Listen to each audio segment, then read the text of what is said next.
God, I love this movie. Just that opening theme.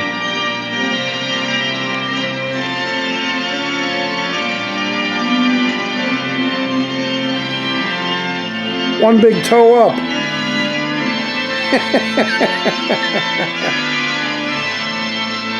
Abominable Dr. Phibes.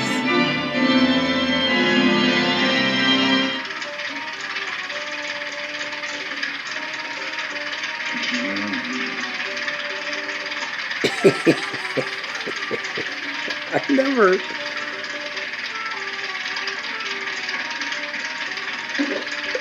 Terry Thomas, man. I never...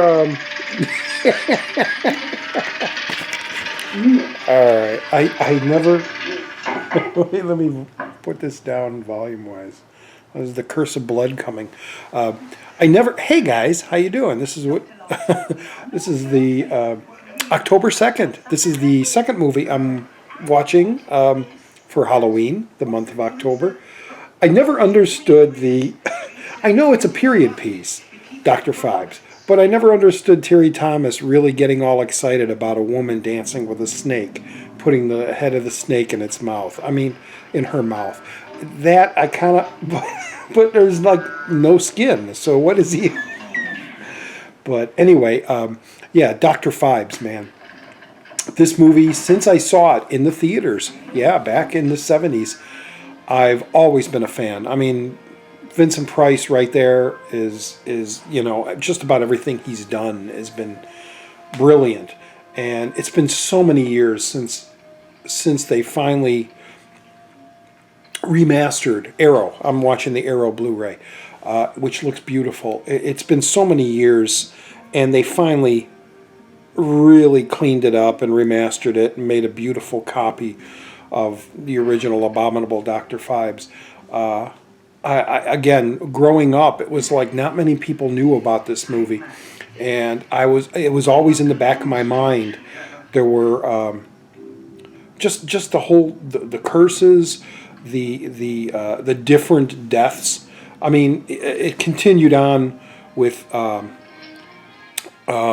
Theater of Blood, the Vincent Price torture, you know, the thing. And in fact, he was... Price's character of Phibes was kind of the precursor to Jigsaw in the Saw movies, especially the ending, the final curse with the son, Joseph Cotton's son. Boy, I got cotton in my mouth when I say Joseph Cotton. His son being locked to the device with the acid coming down, and the doctor has to cut open and get the key that's inside his body to unlock him from the acid drop. Very Saw-ish, reminiscent. You know, the key is behind your eye. Pull your eye out and you can get out. But this movie has always been a favorite of mine, just because you know, the mystery of the cops trying. Are they gonna get him? And all the different tortures, and then the flip side is, you kind of feel sorry for Phibes, because his wife was, well, not murdered, but died on the operating table, and he became deformed or undead, racing to the hospital and getting in a car wreck, and now taking the revenge on those doctors that tried to save his wife but couldn't. So there's that double-edged sword there of, you know, is he doing wrong, or is he really doing right? Trying to find logic in a horror movie, a British horror movie. It's so great. The visual style. I can't remember the directing or the cinematographer, but I know they did a lot of the Avengers television show, not the superheroes, but the John Steed, Emma Peel Avengers. And it's very stylistic like that. Anyway, the reason it's so bright, in case you're wondering, it is what time is it? It's like 2 in the... It's 3 in the afternoon right now, and I got to go to bed. As soon as this movie's over, I'm going to bed because I work the overnight shift, and so it's kind of odd to watch a horror movie with the bright light and the sun. But Phibes fits that because it's not a super scary movie, and it's just a cool ass horror flick. And I haven't seen it since I picked up the Arrow box set of Phibes and Rises Again, not the Vincent Price set, but the Arrow set from the UK. And it's just great watching it again. Price is great in this. The makeup of the skull face, which we haven't seen yet, is great. The torches are fun. It's very camp. It's very, like, again, stylish. I'm talking way too much on this. You know, the weird angles, the camera things in the foreground. This would probably make a very good 3D movie. If they composed it with stuff in the foreground and background and such. But anyway, great stuff. We'll go on to it and see what happens. See if I have anything else to say later on as the movie goes on. Right now, Terry Thomas is getting his blood sucked out. It's the curse of blood. The 8 pints of blood. Anyway, back to the movie.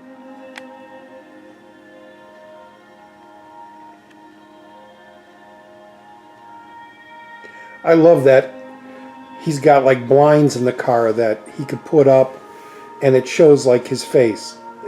And look, where did the dog come from? But look how beautiful this looks. Look at how the beautiful shot. But the dog has nothing to do with anything. It's just all style. Here comes a classic scene. This scene is classic. This is great.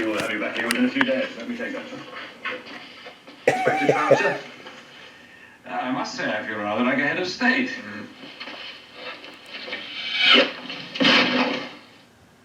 The old frickin' unicorn. Love it. Love it. Shot from across the street, as they say. The thing about it is, it's just, it's so tongue-in-cheek. It's that wry British humor. And now they're spinning the guy around. I'm not showing it, but you see his feet going around because they're unscrewing the unicorn from him. Gentlemen, can't we have a little quiet in this club? This is great. Oh. The music is great in this. Sadly, a complete soundtrack has never been released. There was a bootleg soundtrack supplied by yours truly at one time, which we won't talk about. And then there was another one, a legit one that came out, but it was just music that also had like sound effects from the movie. It was just the audio from the movie. So they really didn't release a complete, and the soundtrack was very weird. Just to go on a little weird tangent here, but brass unicorn. When I was real young in the 70s and I started collecting soundtracks on albums, there was a Dr. Phibes soundtrack, but the soundtrack only had maybe 2 musical tracks that were, like the ballroom dance music at the beginning, but all the other music was like songs from that era sung by the voice actor Paul Frees. And it was like, why do I want the soundtrack to Dr. Phibes? I don't want a guy singing, Darktown Strutter's Ball or Somewhere Over the Rainbow, which was cool. It was a cool little unique soundtrack that came out. But I got to go here because if I go there, I get dark because of the light. I get dark because of the light. Anyway, let me go back. It was a weird soundtrack, and they still haven't come up with a complete soundtrack. In fact, the opening organ, War March of the Priests, I think, there's like 2 versions of it, depending on what version of the film you watch. But anyway, let's go back to this. Just seeing Price eat it up here. Look at that. It's a great shot. That's a great shot. That is an X-ray of your son's rib cage. You will see from it that a tiny key has been lodged close to his heart. It will unlock the halter around your son's neck and will free the trolley. If you are wondering why you need to free the operating table, then I suggest you look above his head. So brilliant. So brilliant. In a few moments, acid will be released into that tube. Instead of just a straight tube, it's this circular. Inexorably, it will take 6 minutes to reach the outlet over his face. Like I said, it's like Saw. Exactly 6 minutes. You gotta cut the key out.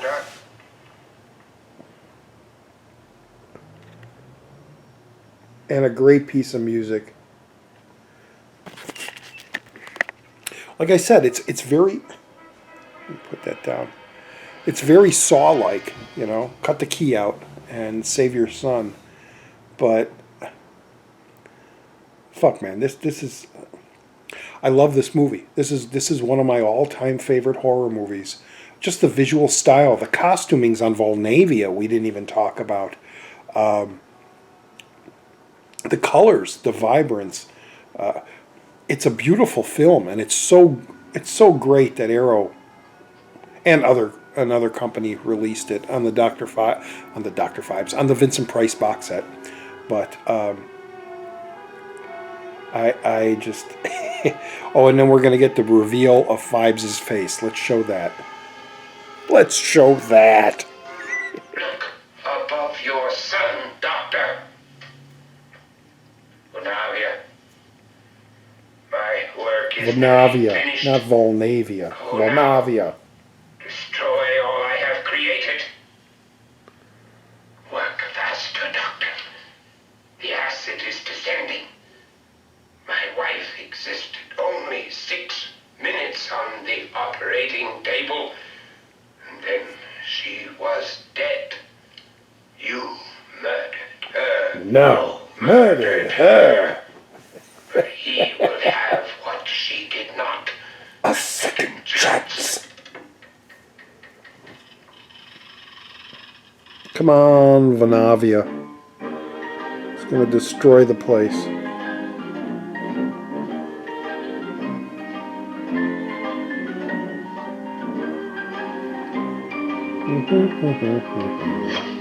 Perhaps your hands will shake. He too will die under your knife. A few remaining minutes are all you have. Because When the acid reaches him, he will have a face like mine. There he is. Spoilers. Spoilers. What a great makeup job. It's probably just mask, but still, it's so cool and shocking. It's such a great movie. And I love Vince's voice is perfect in this.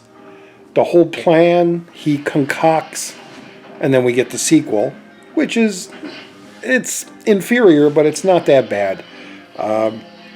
It makes a nice continuation, and there's talk of bringing Phibes back. If they do, you know, there's only one actor out there that right now that I feel is adequate to Vincent Price. Adequate. And that's Jeffrey Rush. When he did I'm missing the end of the movie, but I've seen this, and I'm watching it as I'm talking, so. When they did House on Haunted Hill remake, they had Jeffrey Rush in there playing the Vincent Price part, even though it was a pseudo remake. I thought he did a fantastic job. Wow, it's getting cloudy here. It's getting dark. But if they're going to do a Phibes remake, don't put Johnny Depp in there. Come on. There was talk about Johnny Depp as Dr. Phibes. No. But anyway, this is just a freaking great movie. I love it. And that's my third Halloween movie. All right, folks. Thanks for watching. The acid is about to fall on Vanavia, not Volnavia, Vanavia, as Bryce says it. And here she is. Although, of course, we don't see it.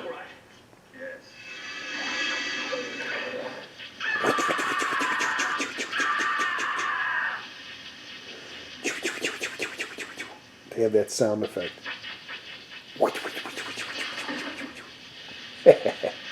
And Trout. We didn't even talk about Trout or the cops. But, man, I just love the flick. And like I said, that's one of my views of Halloween. All right, folks. See you in the next one. Bye-bye.